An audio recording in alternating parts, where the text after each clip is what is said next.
যত গুনাহ আপনি করেন, যদি আল্লাহর কাছে লজ্জিত হয়ে চোখের পানি ফেলে দিয়ে বলেন, আল্লাহ আমি আর করবো না, আমি ভুল বুঝতে পারছি, আল্লাহ অনুতপ্ত হন এবং না করেন, আল্লাহ তাআলা সব মাফ করে দিবেন, সব মাফ করবেন।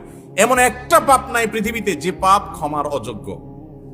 এমনকি শিরক করেছেন, মাজারে সেজদা করেছেন, এখন ভুল বুঝতে পেরে লজ্জিত হয়ে বলছেন আল্লাহ মাফ করে দাও, আর করবো না, আল্লাহ তাআলা মাফ করবেন ইনশাআল্লাহ। আল্লাহ ওয়াদা করেছেন, আল্লাহ বলেছেন তুবু ইলাল্লাহি জামিআন আইয়ুহাল মুমিনুন, হে ঈমানদাররা তোমরা সবাই আল্লাহর কাছে তওবা করে ফিরে আসো। লা তাকনাতু মির রাহমাতিল্লাহ, আল্লাহর রহমত থেকে নিরাশ হয়ো না। ইন্নাল্লাহা ইয়াগফিরুদ দুনুবা জামিআ, আল্লাহ সব গুনাহ মাফ করে দিবেন, কিন্তু ক্ষমা চাইতে হবে। আল্লাহ আমাদেরকে ক্ষমা চাওয়ার তৌফিক দান করুন।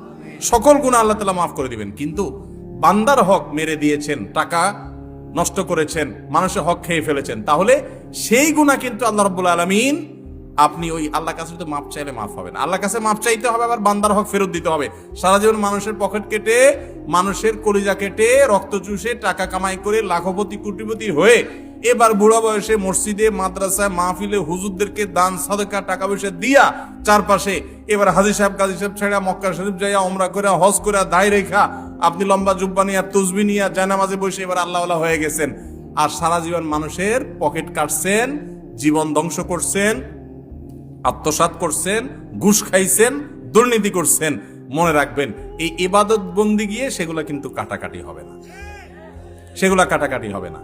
আমরা অনেকে মনে করি যে আরে জোয়ান বয়সে এগুলা কামাইনি, এর শেষ বয়সে এসে ফেরেশতা সেজে যাব।